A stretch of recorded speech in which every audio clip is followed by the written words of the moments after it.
Hello learners, आप सभी का सिवा क्लासेस में स्वागत है।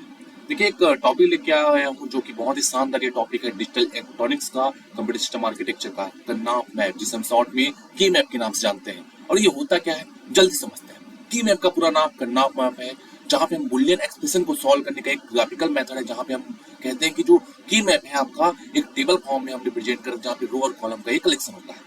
जहाँ पे बेसिकली आप कॉलेज लेवल में जब आप पढ़िएगा, दो वेरिएबल, तीन वेरिएबल और चार वेरिएबल की मैप बनते हैं। जहाँ पे दो वेरिएबल में 4 सेल की रिक्वायर्ड है, थ्री वेरिएबल में 8 सेल की और चार वेरिएबल में 16 सेल की रिक्वायर्ड है।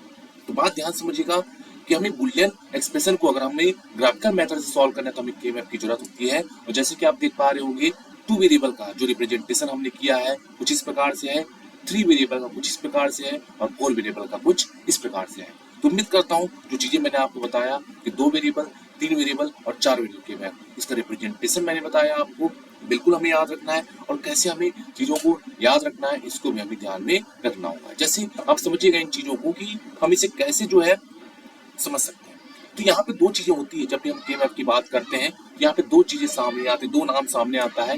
एक है आपका एसओपी, एसओपी, और एक है आपका पीओएस, सम ऑफ प्रोडक्ट, या जिसे हम मिन टर्म के नाम से जानते हैं। और एक होता है आपका मैक्स टर्म, जिसे हम बाइस डिनोट करते हैं। पीओएस है, ये आपका समेशन से डिनोट होता है। अब जब हम दो वेरिएबल की बात करते हैं तो रिप्रेजेंटेशन कैसा होता है ये हमें समझना आना चाहिए।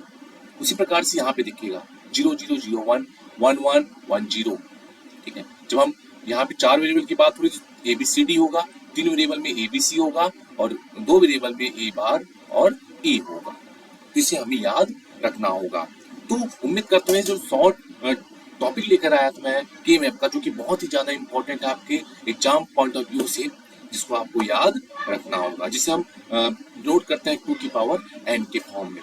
तो उम्मीद करता हूँ ये के मैप का ये जो रिप्रेजेंटेशन है आपको समझ आया होगा। तभी क्लास बस इतना ही। चलिए ठीक है, थैंक यू सो मच।